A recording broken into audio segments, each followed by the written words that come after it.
Hello बच्चों, कैसे हैं आप सब। उम्मीद करता हूं आप सब मस्त होंगे, ज़बरदस्त होंगे, जिंदाबाद होंगे।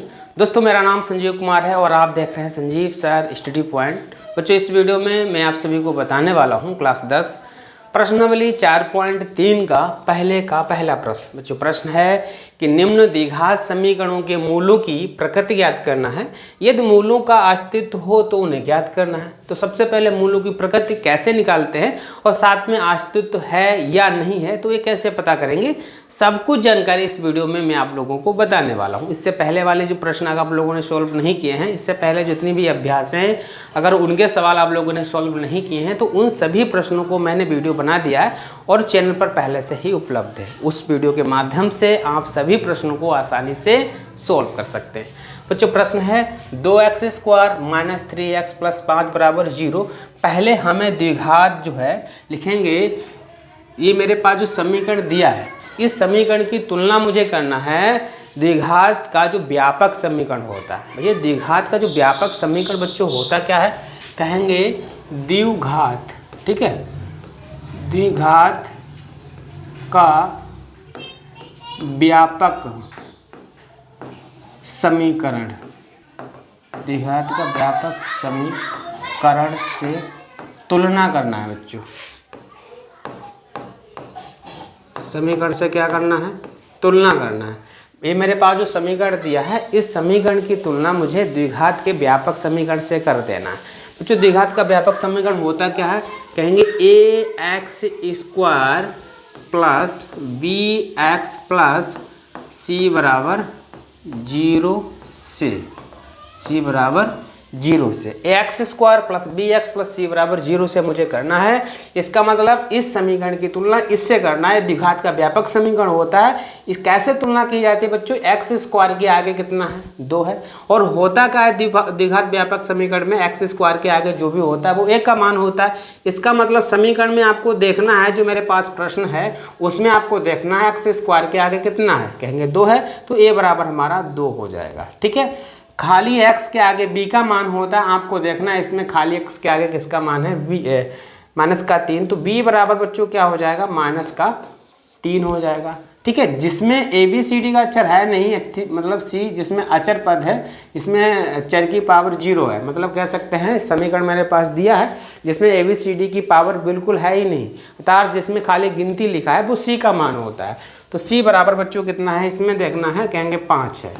अब मैंने व्यापक समीकरण से तुलना करने के बाद a b c के मान मुझे पता हो गए और मुझे निकालना है मूलों की प्रकृति। बच्चों, मूलों की प्रकृति के लिए आपको एक फार्मूला याद करना पड़ेगा। वो फार्मूले का नाम क्या है, क्या किस तरीके से इसे याद करते हैं, कहेंगे ये फार्मूला होता है d बराबर, बच्चों क्या होता है, d, जिसको हम विविक्तर भी कहते हैं। क्या कहते हैं, विविक्तर कहते हैं। d बराबर होता है v², क्या होता है बच्चों, v² - का 4ac। ठीक है, d बराबर होता है v² - 4ac। तो b का मान इस समीकरण में हमें क्या करना है, सूत्र में मुझे मान को भर देना है।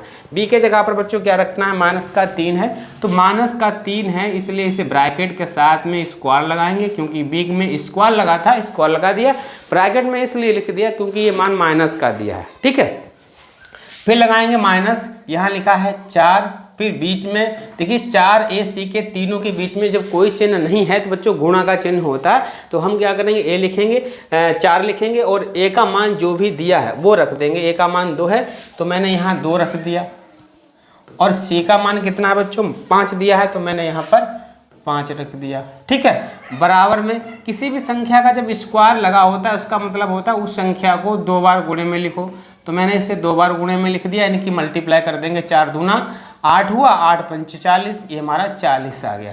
ठीक है, और इसमें हम गुणा कर देंगे, 3 तियाँ 9, ये माइनस बच्चों क्या हो जाएगा, प्लस हो जाएगा। माइनस बच्चों प्लस हो जाएगा, ये माइनस का हमारा कितना हुआ, 40। आप घटा देंगे, 40 में से हमें क्या कर देना है, 9 घटा देना है, क्योंकि ये संख्या प्लस की, ये संख्या का है कि ये माइनस की है, तो घटाना पड़ेगा।